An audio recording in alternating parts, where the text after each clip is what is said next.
My name is Audrey Hart, 32 years old. The clink of wine glasses echoed faintly under the high ceiling of Seattle's Glass Haven, where light shimmered against crystal and polished marble, but my mind wasn't really there. I was remembering the duplex where my sister and I grew up, a place where walls were too thin and bills were never paid on time. That childhood taught me how to hold things together when everyone else wanted to look away. My sister Chloe had been the golden child from the beginning. The dresses, the dance lessons, the way our mother's smile seemed to soften whenever Chloe entered a room. I was the one balancing our parents' checkbook with a stubby pencil at 12, turning off lights to save electricity, patching what I could. They called me reliable. I carried it like a badge and a cage all at once. Chloe floated through those years in new shoes, applause following her, while I carried the weight of responsibility. I never envied her, or at least I told myself that. I even loved her for her brightness, believing that maybe our family needed one star and one anchor. When I met Ryan, I thought I'd finally found my own light. He was all charisma, a financial consultant with promises as smooth as his tailored suits. His smile made you feel singular, chosen. We married by Lake Washington in a quiet ceremony that smelled of rain and roses, and I poured myself into that life with him like wet clay on a wheel, ready to be shaped into something lasting. My dream was ordinary but fierce. Children laughing through a backyard, dinner plates clattering with stories of the day, warmth spilling out of windows. Instead, month after month, test after test, nothing came. Each negative chipped away until I started to feel like a cracked vase pretending not to leak. Ryan would hold me, murmur reassurances, whisper that it was all right, that we'd keep trying. I believed him. I believed in us. But that belief became a fragile thing, one I tried not to examine too closely. The break came on a Tuesday, rain threading down the apartment window, the city humming below. I was in the kitchen, scrolling our shared tablet for a lasagna recipe, when an email popped up, unguarded, as though daring me. The subject line froze my blood. Our plan. I should have looked away. God knows I wanted to, but my fingers betrayed me, opening it before my mind could stop them. Chloe's words spilled across the screen like poison ink. Months of an affair with Ryan. Stolen moments I hadn't noticed, carefully coordinated lies. And then, the plan. Her voice in those words was cruel in its certainty. She would announce her pregnancy at my birthday dinner. Not just to share, but to humiliate me in front of everyone we knew. To corner me into a quiet divorce where they'd walk away with everything we had built. She'll fold, Chloe wrote. She always does. My hands went numb. The tablet slipped, cracked against the hardwood floor, the sound sharp as a gunshot. I backed into the bathroom, locked the door, and slid down until cold tile pressed against my spine. Breath came jagged, shallow. My reflection in the mirror looked like a stranger, pale, lips trembling. I opened my mouth and let out a soundless scream, a release of everything I thought my life had been. I didn't cry. The tears wouldn't come. Something inside me hardened instead. The pain sharpened me like glass under flame. When Ryan came home that night, I was at the table pretending to scroll a recipe book, the tablet face down, its screen a spider web of cracks. He kissed my head absent-mindedly, asked about dinner. I forced a smile, noting the faint smell of cologne that wasn't his usual.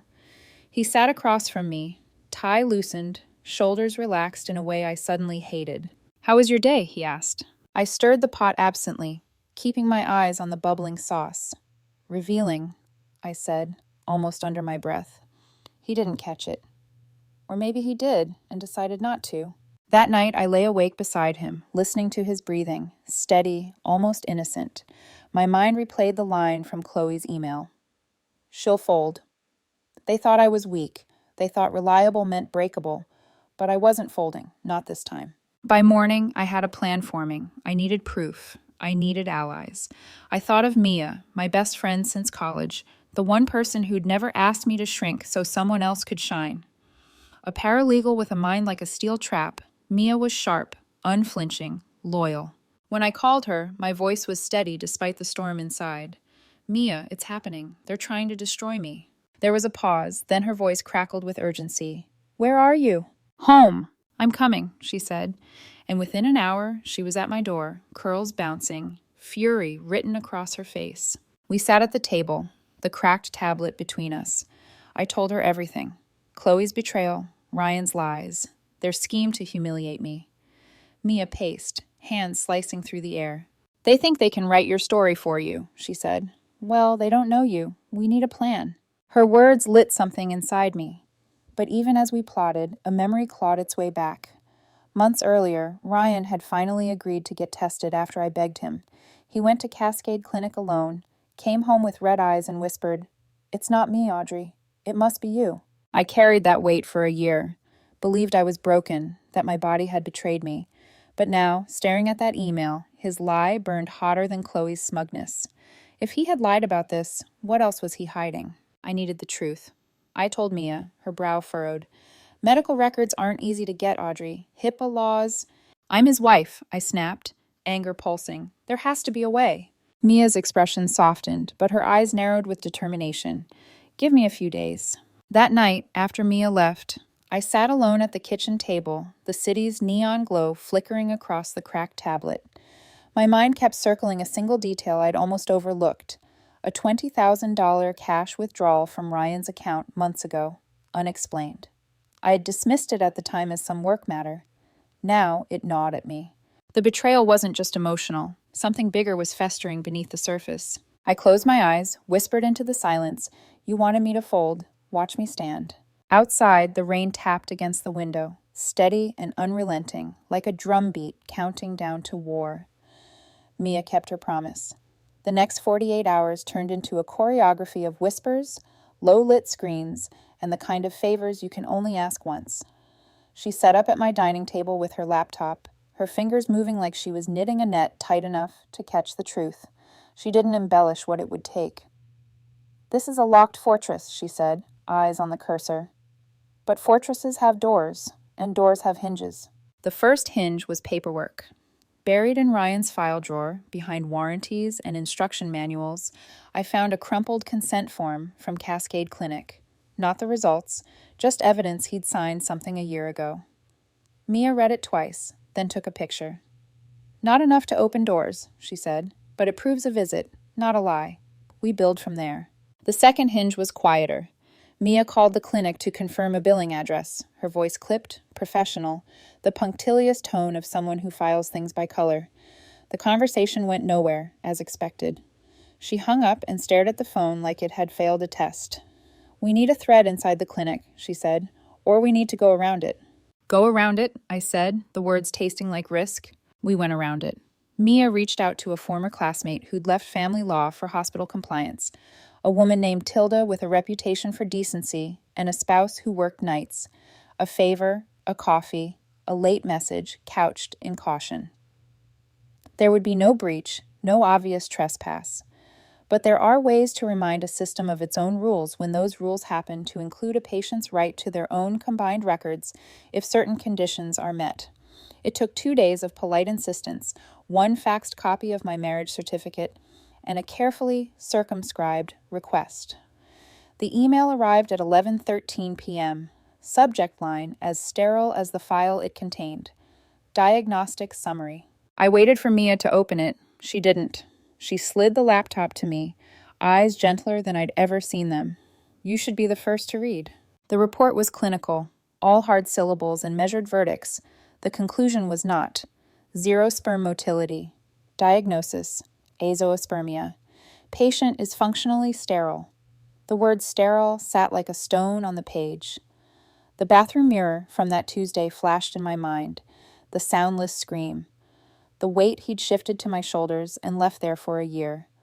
I breathed slowly, counting to 3, then again. Mia said nothing, because there was nothing correct to say. She rested her hand on my forearm, a grounding pressure, then withdrew, giving me room to absorb the impact. When I finally spoke, my voice surprised me. He let me think I was broken. "Because it served him," she said, and there was no kindness in her tone now, only a clean edge. People weaponize comfort when it hides their guilt. If Ryan had lied about the clinic, he'd lied about other things. The $20,000 cash withdrawal wasn't just a red flag anymore. It was a flare in the night. I pulled up our bank statements, scrolling line by line, Mia leaning over my shoulder, her breath steady. We mapped dates with a prosecutor's hunger, dinners he couldn't get out of, A weekend he claimed he'd flown to Portland for a client. The day he came home with cologne I didn't recognize. It fit too neatly. A shell account emerged in the data like a shadow in shallow water. Transactions just below the reporting threshold. Repeated, careful, designed to look like noise. That's laundering behavior, Mia said quietly. Small transfers, high frequency, consistent memo lines. He's either paying for silence or building a runway. A runway for escape, or for a life without me. Neither felt different enough to distinguish. I stared at the numbers until they blurred. We need someone who lives in this world, I said. Someone who's followed money through darker rooms. Mr. Callahan's office sat on the second floor of a building that used to be a bookshop, the kind with a bell that chimed when the door opened and dust that made you sneeze. He still had the bell. He also had a tie from another decade and a face like a kindly librarian. The first impression was disarming. The second, the way his eyes tracked a person's posture and pockets in one sweep, was not. I told him what I knew and what I feared, sliding across the table a folder with screenshots, bank printouts, the consent form, and the clinic report. He didn't react to any of it. He took notes with a fountain pen and asked questions that pressed the bruise without apology. What outcome do you want? He asked when I finished. Because truth is not the same as revenge, and revenge is not the same as safety. I want the truth, I said, hearing the scrape in my voice. And I want to be safe from whatever happens after. He nodded, like that was the right answer, or perhaps the only one that didn't complicate his retainer. I'll start with the money. The next days were an ugly kind of quiet. Ryan was sweeter than usual, attentive in the way of a man who knows a mirror is cracked, but hopes lighting can conceal it. He brought home peonies and takeout from the place he knew I loved. He watched me when he thought I wasn't looking. Once, I caught the reflection of his eyes in the window. Not guilt, not exactly, but calculation. Like a chess player trying to remember whether he'd miscounted moves. I wondered who had warned him. Then I remembered he didn't need a warning. He needed a win. He believed I would fold. That was his safety. That was his arrogance. Mia and I built a fortress out of routine. She came over after work. We cataloged receipts and calendar entries, pinned timelines to corkboard, layer upon layer. In the middle of it, a headline on my phone lit up. An executive at Ryan's firm abruptly, on leave, a euphemism for trouble. I felt the word conspiracy settle like a new piece in a puzzle whose picture I finally recognized. If Ryan had been funneling money, it wasn't just betrayal of a marriage. It was a crime with gravity. I forwarded the article to Mia. She read silently, then said, "If this breaks public, we don't control the pace. We need leverage now." Callahan delivered, with the precision of a surgeon. His email came with attachments, each labeled like a chapter title: shell transfers, expense account, irregularities, title company wire. I opened the last first. The wire stood there in black and white, a $200,000 transfer from Ryan's corporate account to a Tacoma title company. The beneficiary, a deed recorded in my mother's name. The room shifted, not the simple tilt of anger, but the tectonic slide of something deeper. My mother, who taught me to bake coffee cake from scratch, who had defended Chloe's thoughtless choices as just youth well into her 30s, whose love had always felt conditional on my usefulness, not my existence. She hadn't simply excused Chloe this time. She had signed her name to stolen money. Mia stood behind me, silent long enough for the air to cool. "It's worse, Evie," she said softly, using the childhood nickname only when she knew I was drowning. She slid another attachment open.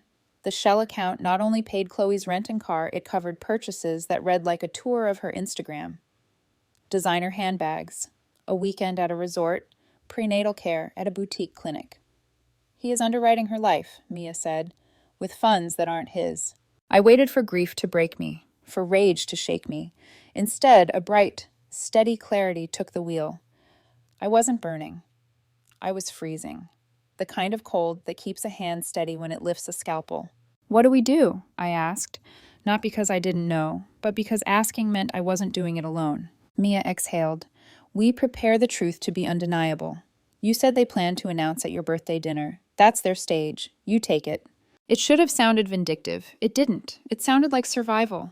We practiced in my living room, the late light thinning into the kind of gray Seattle saves. for both grieving and renewal. I rehearsed words until they lost their sting and gained their edge. Mia interrupted when I softened. "Don't apologize for being correct," she said. "People will try to make your calm look cruel. Don't let them." I bought a new dress that didn't try to be dramatic. Black, clean lines, a quiet armor. I printed 2 documents and slid them into my purse, the clinic report and Callahan's summary page with the title, Company Wire, and the deed. I added a third, a timeline of shell transfers. Neat. Devastating. I slipped a small recorder into the pocket of my coat, not because I planned to use it, but because I wanted proof of how people sounded when truth cracked their performance. The night before the dinner, I stood on the balcony, watching the canal catch streetlight like a pocketed river of gold. My orchid, the one I'd rescued half dead from a clearance shelf, had a pale green nub at the stem. The promise of a bloom. I touched it with a fingertip as if blessing it wouldn't jinx its stubbornness. Inside, my phone buzzed. A message from an unknown number. "We should talk before you do anything you can't undo. No name. A Tacoma area code." I didn't respond. I slipped the phone face down on the table and went back outside, letting the cold air set my resolve. Somewhere in Tacoma, a house existed with my mother's name on it and my future written out of it. Somewhere across town, my sister was practicing how to smile when she hurt me. And Ryan was practicing how to look sorry when he didn't. Tomorrow, I would stop their rehearsal mid-scene. I went to bed early and slept like a stone dropped into a deep pond. When I woke, my calm was a lake at dawn, quiet, inevitable, waiting for the first oar stroke. The day of the dinner, Seattle wore its best coat, clean rain, polished sidewalks, a skyline that pretended nothing ugly ever happened behind glass. I dressed without rush, slid the documents into my purse, and looked at myself one last time. Reliable, yes, but reliable could also mean unbreakable. I picked up my keys and walked out, the door closing behind me with the soft click of a chapter ending not with a scream, but with a choice. The glass haven glittered that night like it had been polished just for betrayal. Crystal chandeliers scattered light into prisms. Jazz hummed low, and every surface gleamed with the illusion of perfection. Guests murmured along the mahogany table, wine glasses raised, laughter swelling and breaking like waves.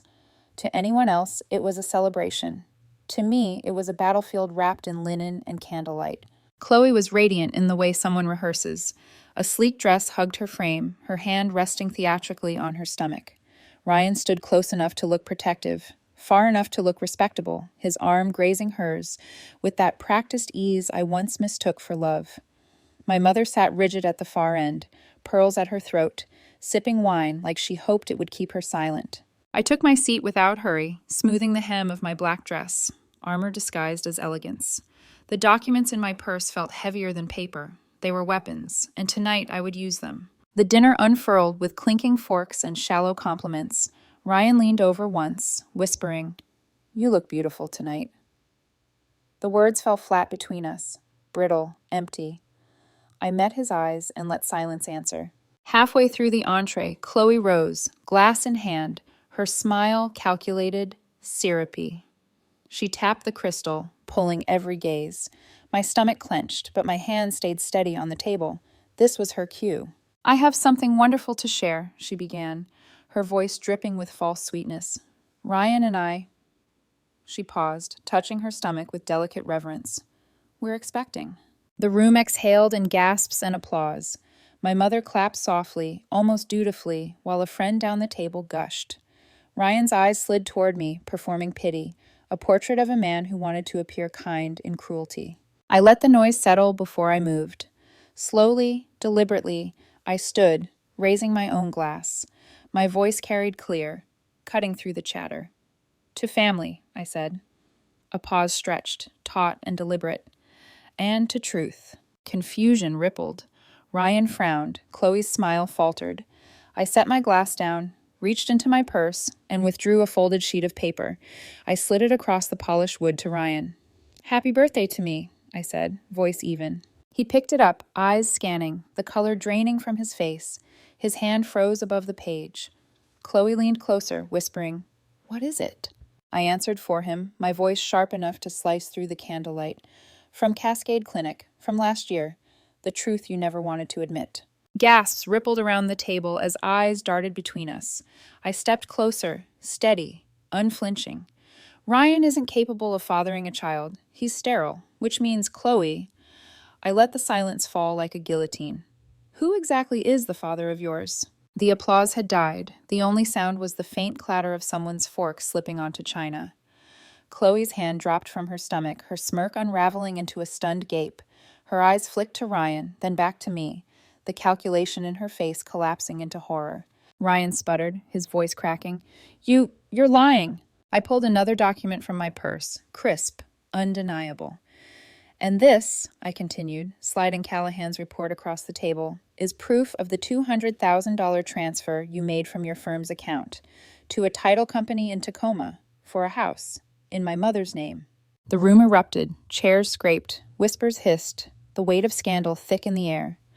My mother's face went ghostly pale, her wineglass trembled, spilling a crimson stain across the linen.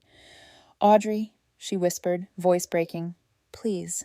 I turned my gaze to her, my tone soft but lethal. "You didn't just excuse Chloe this time, Mother. You signed your name to my erasure." Ryan shot to his feet, fury twisting his features. "You're destroying this family," he roared, lunging across the table.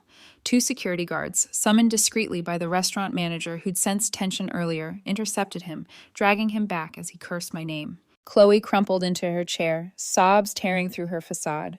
Her mascara streaked down her cheeks, her hands shaking as she clutched her stomach like a shield. "Ryan," she whispered, broken, "tell me it isn't true." But Ryan didn't answer. His silence was louder than any denial. The guests were frozen in shock, their eyes darting, unsure whether to flee or stay to witness the implosion. I gathered my purse calmly, my heart steady. I had rehearsed this moment until it became muscle memory. As I turned to leave, Chloe grabbed my wrist, her grip desperate, her voice a pleading whimper. "Audrey, please, don't do this. We're still sisters." I looked down at her hand, then into her wide, panicked eyes. Slowly, I pulled free. "Call the real father," I said flatly. "He deserves to know." My mother's sobs echoed as I walked away. Ryan's curses ricocheted against the marble. Chloe's cries hollowed the space where her smugness once lived. The doors of the glass haven swung open, and Mia was there, steady as ever, her hand firm against my back as we stepped into the night. Outside, the Seattle air was cold, sharp, alive. For the first time in years, my lungs felt clear. But under the triumph, a pulse of unease stirred. The unknown numbers text, the Tacoma deed, the possibility that what I had exposed tonight was only the surface of something darker. As the city lights glimmered on the wet streets, I realized tonight wasn't the end of their story. It was only the beginning of mine. The morning after Glass Haven felt eerily quiet. No clinking of glasses, no staged applause, no smirk I had to swallow. Just the steady hum of the city outside my apartment window and the faint ache in my chest that told me victory didn't come without bruises. News traveled fast. Ryan's firm launched an internal probe within hours. By the end of the week, headlines whispered about financial irregularities and embezzlement. His photo appeared on the local station, grainy and pale, a man who looked less like my husband and more like a defendant waiting for judgment. The fallout came in waves.